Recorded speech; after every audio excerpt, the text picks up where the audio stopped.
está conformado por Medina Freire Shaira Daniela, Medero de Pieyú Rosario Eugenia, Pimienta Gutiérrez Dani Fabiana y mi persona Mesa Sarmiento Queixa Daniela. Pertenecemos al programa de Nutrición y Dietética Grupo 1A de la Universidad Metropolitana. Dinámica de la respiración. El centro respiratorio, situado en la parte inferior del cerebro, controla de forma involuntaria la respiración, que en general es automática. La respiración continúa durante el sueño e incluso cuando se está inconsciente. También podríamos decir que la respiración se puede contener ya sea durante el habla, al cantar o conteniéndola de forma voluntaria. Dentro de la dinámica de la respiración existen dos fases, las cuales son inhalación y exhalación. Los dos pulmones son los órganos principales del sistema respiratorio y están ubicados a ambos lados del corazón en un espacio denominado cavidad torácica. Dicha cavidad está protegida por las costillas y tiene como piso una lámina muscular denominada diafragma que lo separa de la cavidad abdominal. Otros componentes del sistema respiratorio, como la tráquea y los bronquios, son los encargados de dirigir el aire hacia los pulmones.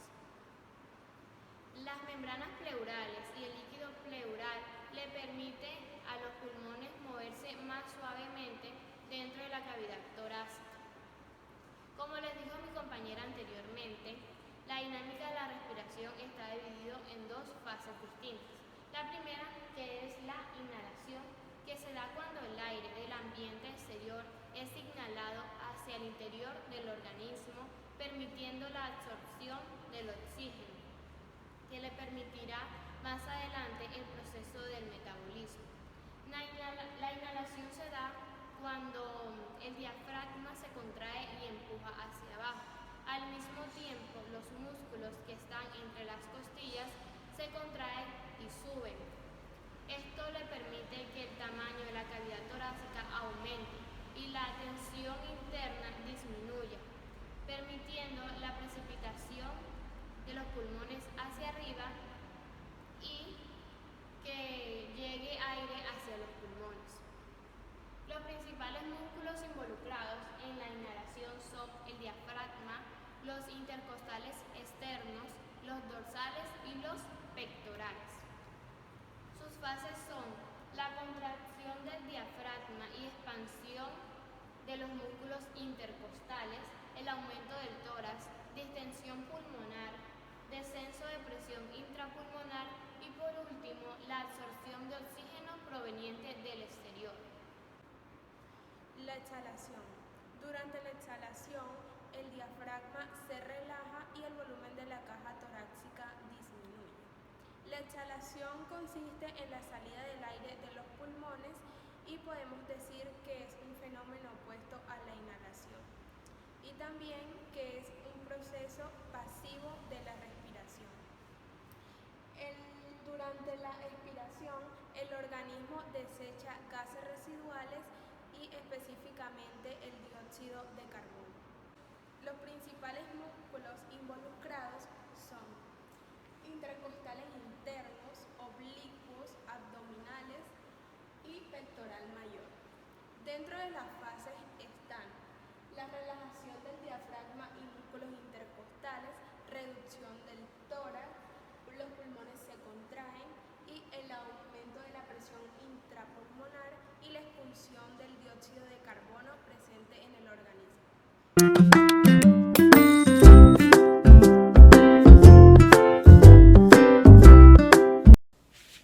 La ventilación pulmonar, ¿pero qué es? Es el proceso funcional por el que el gas es transportado desde el entorno del sujeto hasta los alveolos pulmonares y viceversa. Este proceso puede ser activo o pasivo según que el modo ventilatorio sea espontáneo, cuando se realiza por la actividad de los músculos respiratorios del individuo, o mecánico cuando el proceso de ventilación se realiza por la acción de un mecanismo externo. El nivel de ventilación está regulado desde el centro respiratorio en función de las necesidades metabólicas, del estado gaseoso y el equilibrio ácido-base de la sangre, y de las condiciones mecánicas del conjunto pulmón-caja torácica. El objetivo de la ventilación pulmonar es transportar el oxígeno hasta el espacio alveolar para que se produzca el intercambio con el espacio capilar y pulmonar y evacuar el dióxido de carbono producido a nivel metabólico. Acá sucede la inspiración y la expiración. La inspiración es cuando el aire entra a los pulmones y la expiración es cuando el aire sale de los pulmones. Cuando sucede la inspiración, la costilla se eleva, la caja torácica aumenta su volumen, el diafragma se contrae y tira los pulmones hacia abajo y las costillas se elevan. Cuando sucede la expiración, las costillas se relajan, o sea, prácticamente sucede todo lo contrario. El aire sale de los pulmones, las costillas se relajan, la caja torácica disminuye su volumen, el diafragma se relaja. Existen unos componentes principales de la respiración, los cuales tienen como objetivo principal en mantener valores apropiados de los gases sanguíneos de forma que pueda cubrir las demandas metabólicas del oxígeno del organismo y eliminar el dióxido de carbono tóxico generado por las células. En relación con esta función de eliminación del dióxido de carbono, también interviene en el mantenimiento de valores de la concentración del hidrógeno en sangre arterial. Colabora así en el equilibrio ácido-base. Para conseguir estos objetivos, a pesar de las amplias variaciones experimentadas por las necesidades metabólicas del organismo, la respiración presenta un sistema de regulación muy estrecho en el que se distinguen tres componentes, los cuales se enlazan. Está el primer componente, que son los sensores que captan distintos estímulos y los remiten al sistema de regulación central que genera el ritmo respiratorio e integra esta información al modificar de forma apropiada los impulsos hacia los músculos respiratorios que dan lugar a la ventilación. Acá tenemos los tres componentes, los cuales se unen los unos con el otro. Bueno, propiedades mecánicas del pulmón. El pulmón tiene unas propiedades mecánicas que se caracterizan por la elasticidad, la cual depende de las propiedades elásticas de las estructuras del sistema respiratorio. Por definición, es la propiedad de un cuerpo al volver a la posición inicial después de haber sido deformado. En el sistema respiratorio se cuantifica como el cambio de presión en relación al cambio de presión. La viscosidad depende de la fricción interna de un medio fluido, es decir, entre el tejido pulmonar y el gas que circula por las vías aéreas. En el sistema respiratorio se cuantifica como el cambio de presión en relación al flujo aéreo. Tenemos la tensión superficial. Está producida por las fuerzas cohesivas de las moléculas en la superficie del fluido y de la capa de la superficie alveolar. Estas fuerzas dependen de la curvatura de la superficie del fluido y de su composición. Tenemos ahora la histeresis. Es el fenómeno por el que el efecto de una fuerza persiste más de lo que dura de la misma fuerza. Enfermedades producidas por un fallo en la ventilación. Tenemos el fallo del control de la respiración, que es cuando la cantidad de aire que entra no es suficiente.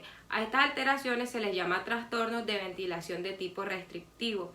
Se suelen producir por una enfermedad de base, como por ejemplo las infecciones, las neumonías. Tenemos también los trastornos ventilatorios de tipo obstructivo, que es cuando el aire llena los pulmones pero no puede salir. Esto hace que cada vez haya más cantidad de dióxido de carbono y menos cantidad de oxígeno. Tenemos el asma de trastorno de la difusión, que son producidas por alteraciones en el intersticio pulmonar. Por ejemplo, las enfermedades por depósito que hacen aumentar la distancia entre el capilar y el alveolo, empeorando el intercambio de los gases. Tenemos los trastornos de la perfusión, que es cuando la sangre no llega adecuadamente a los pulmones. La patología más frecuente es el tromboembolismo pulmonar, donde el trombo que se desprende llega a los pulmones e impide el filtrado de los pulmones. Tenemos los trastornos mixtos. En los trastornos mixtos existe una alteración en la relación ventilación-perfusión, originándose de la formación de un espacio muerto alveolar, que es un espacio de aire que entra de los alveolos, pero que no interviene en el intercambio de gases, debido a que no existe o hay una mala perfusión capilar. Entonces estas son enfermedades que se presentan debido a una mala ventilación pulmonar. Frecuencia, volumen, minuto. Cuando hablamos de ventilación pulmonar nos referimos al volumen de aire que se mueve en el interior y exterior de los pulmones por unidad de tiempo, siendo esta unidad principalmente el minuto. Volumen pulmonar por minuto. El volumen por minuto se define como la cantidad de gas inhalado o exhalado desde los pulmones de una persona por minuto. Este es un parámetro sumamente importante en el estudio de la medicina respiratoria debido a la relación que ésta tiene con los niveles sanguíneos de dióxido de carbono. El circuito pulmonar cuenta con un volumen de 500 mililitros, de los cuales un 75 o 100 mililitros se encuentran en los capilares, siendo esta reemplazada durante cada latido cardíaco, ya que el volumen de salida del corazón a reposo es de unos 70 mililitros. Como tal, el título de este tema es volumen, pero en sí se trata de un caudal que cambia de volumen a lo largo del tiempo. El pulmón es un órgano parenquimatoso, cuya función es la de ser un globo. Pero este pulmón no se puede inflar ni desinflar completamente, por lo cual maneja distintos tipos de volúmenes, los cuales son el volumen corriente, volumen de reserva inspiratoria, volumen de reserva expiratoria y el volumen residual. El volumen corriente hace referencia a la cantidad de aire que entra en los pulmones en una respiración normal. Un ejemplo de esto sería cuando nos encontramos sentados viendo la televisión y su volumen es de 500 mililitros. El volumen de reserva inspiratoria es aquella cantidad de aire que entra a los pulmones en una inspiración máxima. Un ejemplo de ello podría ser cuando tomamos aire para sumergirnos en el agua y durar un determinado tiempo, y su volumen es de 3.000 mililitros. El volumen de reserva expiratoria es aquella cantidad de aire que los pulmones desean expirar de manera forzada. Y el volumen residual hace referencia a la cantidad de aire que se encuentra almacenada en el interior de los pulmones. Esta cantidad de aire se queda allí para darle la forma parcial que este tiene. Del volumen corriente que entra en la inspiración, un tercio de ella no llega al intercambio gaseoso, lo cual se usa para rellenar algunos conductos del pulmón, a lo cual se le denomina espacio muerto. En conclusión, el volumen por minuto de una persona es de 5 a 8 litros. Un ejemplo, en las jornadas diurnas, nuestro volumen por minuto sería de 12 litros. Cuando nos encontramos realizando alguna actividad física, como por ejemplo conducir una bicicleta, el volumen por minuto aumenta de 2 a 4 litros.